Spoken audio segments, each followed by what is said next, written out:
Siemano. Dzisiejszy odcinek będzie poświęcony na pewno hamulcom, tylnym hamulcom w mojej BMC. Aktualnie odebrałem sobie zaciski z piaskowania. Trochę już przy nich pogrzebałem. Ogólnie zacisk prezentuje się tak po piaskowaniu. Przed piaskowaniem, co najważniejsze, trzeba zaślepić wszystkie gwinty i tak dalej przed tym, żeby to wszystko później można było odkręcić i nie było problemu z gwintami. Tak jak tutaj mam powkręcane stare jarzma, znaczy stare w jarzma, powkręcane stare prowadnice, śruby i tak dalej. Po prostu, żeby wszystkie gwinty były później łatwe w użytku, nie wiem, w wkręceniu do nowych śrub. Ogólnie regeneracja nie jest bardzo jakimś tam trudnym zabiegiem. Do tego też mam różnego rodzaju tutaj zestawy naprawcze. Osobiście zostawiam stare tłoczki, bo są w bardzo dobrym stanie. Ktoś je robił jakiś czas temu i wszystko fajnie, gładko chodzi. Nie ma żadnych jakichś tam problemów z tym, żeby ten tłoczek się poruszał. Więc tylko wszystko doczyściłem. Na to zakładamy nowe gumy, tak jak tutaj. Do tego wsadzamy nowe gumy dla prowadniczek. Oczywiście jeszcze nowe odpowietrzniki założę, ale to później na samochodzie, bo jutro dopiero będę je miał. Tak samo nowe blaszki. Możecie sobie obczaić, jak to wygląda. Do tego przychodzą klocki EBC, Green Staffy od Interraili, które dostałem. Tak w ogóle wygląda przewód hamulcowy, zwykły. Też jest nowy, więc fajnie wygląda. Nie pęka i tak dalej, aczkolwiek po dłuższym użytkowaniu niestety te przewody puchną, pękają, jest z nimi problem. Ja polecam przewody firmy Hell Performance, ponieważ one są w stalowym oplocie, są naprawdę bardzo wytrzymałe i tak naprawdę wszyscy je stosują. Można je zrobić na zamówienie w jakiejkolwiek długości, jakiej tylko chcemy. Przewód wygląda w oplocie tak. A ja biorę się do roboty, pewnie słyszycie dmuchawę jak chodzi.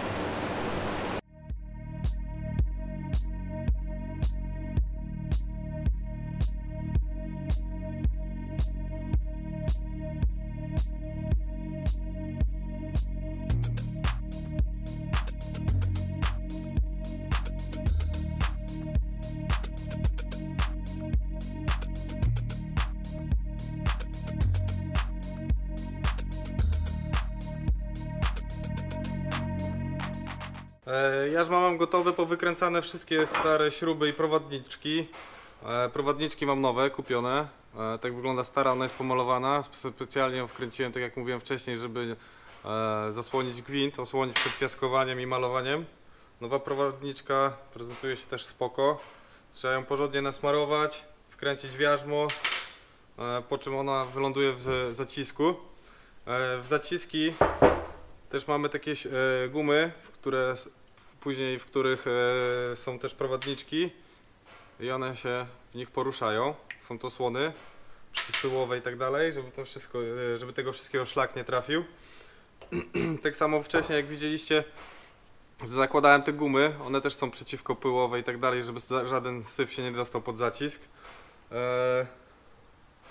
Tak to wygląda. Ja nie robię 100% pełnej regeneracji, bo tak jak mówiłem wcześniej, ktoś już przede mną wymieniał tu w tych zaciskach tłoczki i gumki na tłoczkach. Gumki do tłoczków są wyglądają w ten sposób.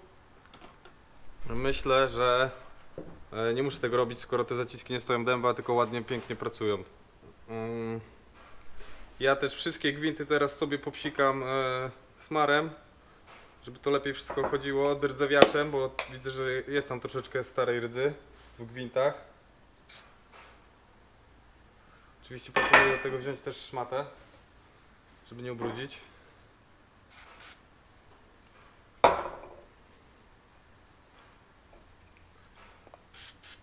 Później śrubki i prowadniczki będą ładnie chodzić, znaczy się wkręcać.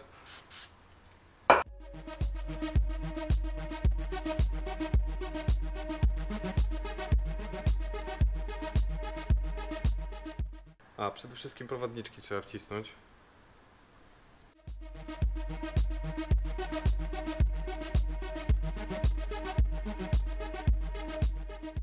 Ogólnie na prowadniczki nie ma co żałować smaru, żeby to sobie wszystko ładnie śmigało.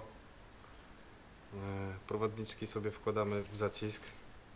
Można też zastosować sobie śrubaczek. Na śrubaczek też założyć trochę smaru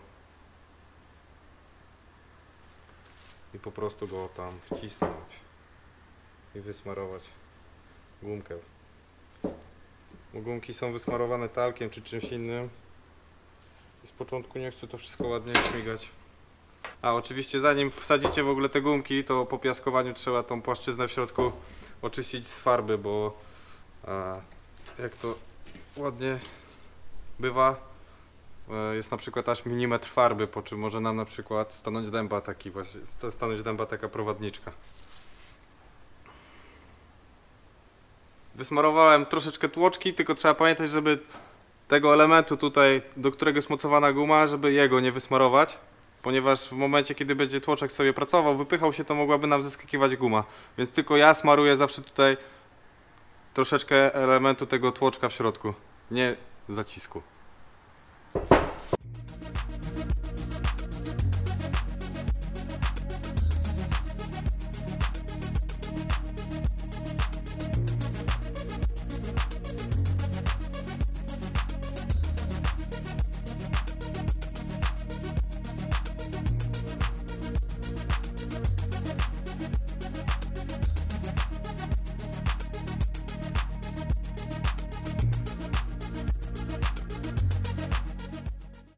W taki oto piękny sposób zaciski mamy prawie gotowe.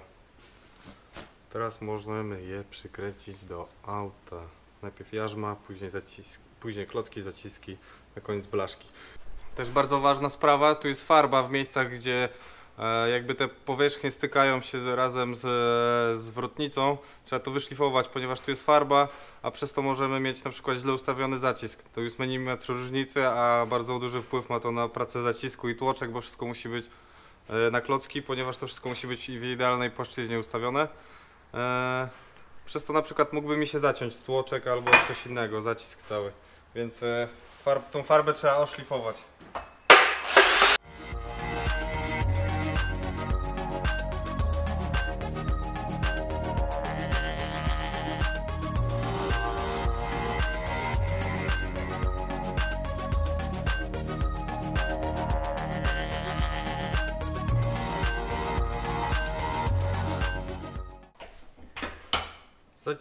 Jarzmo mam gotowe. Teraz muszę jeszcze oszlifować elementy przy zwrotnicy. Te elementy też muszę oszlifować z farby, żeby to wszystko było równo osadzone.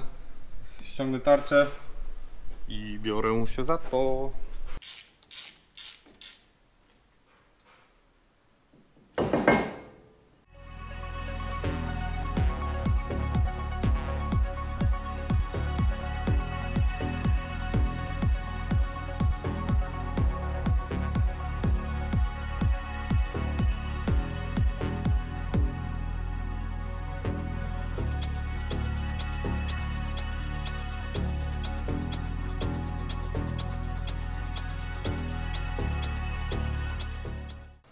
Teraz kiedy mamy jarzma oczyszczone i zwrotnice z tyłu, wahacze, jak zwał tak zwał, mogę śmiało przekręcić jarzma.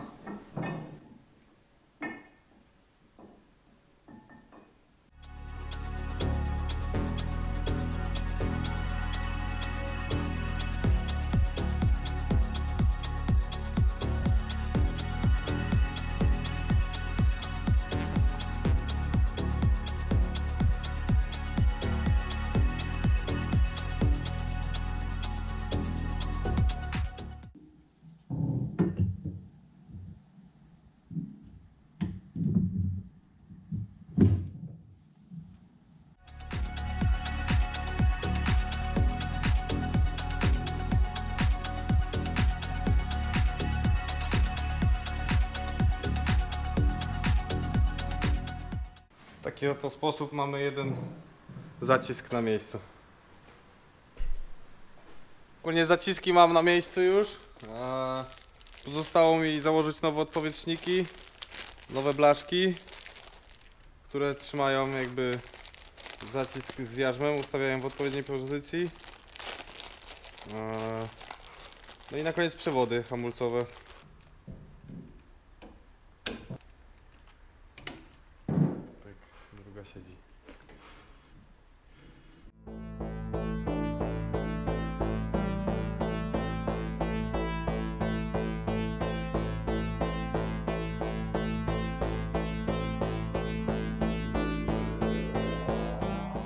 Przewody mam wszystkie dorobione na zamówienie. Oczywiście przykręcamy go w oryginalne miejsce zacisku.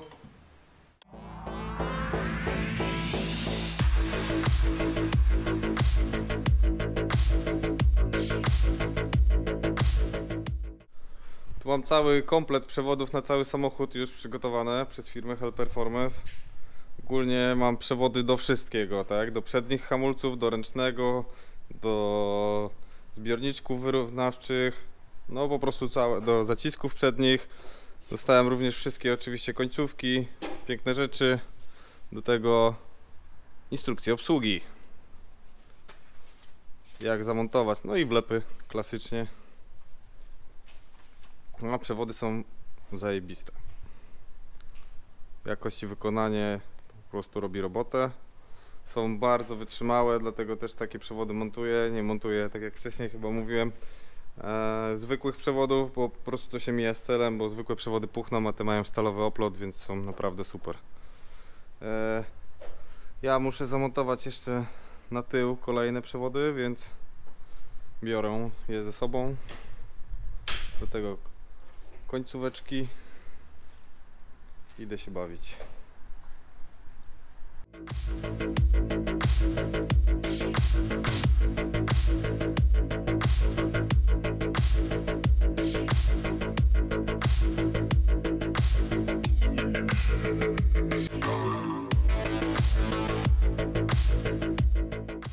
Zaciski mam na miejscu, przewody też już są przykręcone, jak widzicie tutaj. Pięknie sobie siedzą. Muszę je troszeczkę poukładać, zrobiłem je dużo dłuższe. Z racji tego, że na zawodach jak trzeba wyciągnąć, nie wiem, zacisk, czy tam półoś, czy zwrotnicę, czy coś w tym stylu, żeby można było ten zacisk sobie kawałek tam o te 10 cm dalej wyciągnąć. Ładnie tutaj mam miejsca, do których będą przymocowane te przewody. Tylko później sobie je tu odhaczam i mogę sobie na przykład z zaciskiem wyjechać poza budę i mieć wygodny dostęp do tego zacisku. Tędy są doprowadzone przewody ze środka, z budy, bo wszystkie przewody będą szły przez środek auta, nie pod autem, żeby nie zostały uszkodzone w razie jakiejś awarii czy czegoś tam. Do tego dziury mam powiercone, oczywiście w nie założę takie gumki, jak widzicie, żeby ten przewód się nie przetarł z czasem o blachę. Oczywiście w tym miejscu jeszcze będą dwa trójniki, takie miedziane, gdzie oczywiście cały układ będzie łączony do kupy i puszczany jednym przewodem do przodu do auta. No i tak to się prezentuje. Tam już jest koło nawet.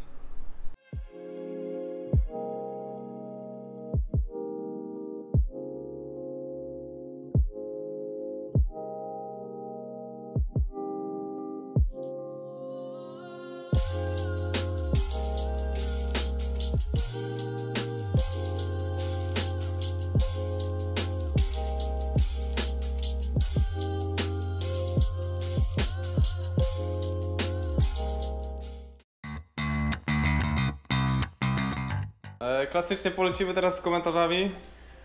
Pierwszy komentarz jest od Cel3J92.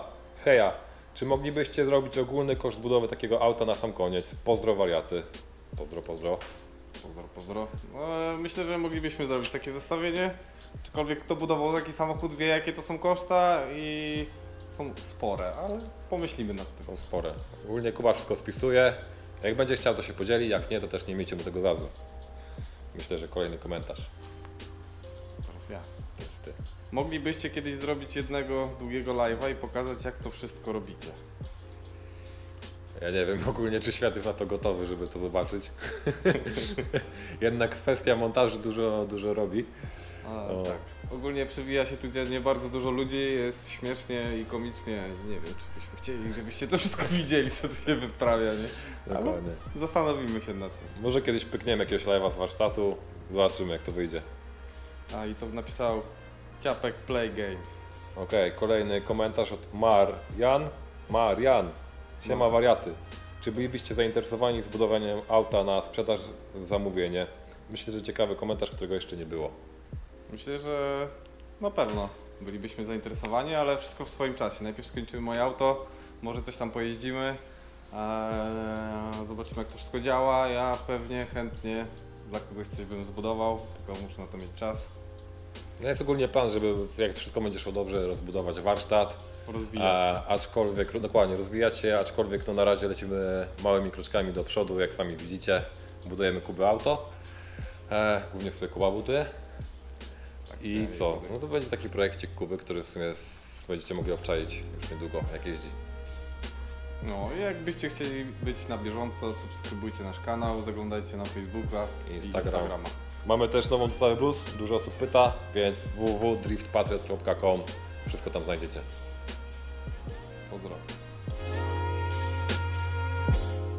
Chciałbym podziękować wszystkim patronom, którzy wspierają mój projekt. Przyszła paczka ze Stanów, zamówiłem kilka gratów, dzięki Wam mam taki zajebisty oil clutch tank Moroso. U nas na rynku, nie wiem, nie mogłem znaleźć nic fajnego, też nie chciałem wyspawywać jakby żadnego oil clutch tanka, bo przy tym jest sporo roboty. Przyszedł też panel startowy z różnymi przełącznikami. Takie smaczki właśnie są dzięki Wam i robią mega robotę, za co bardzo, bardzo dziękuję.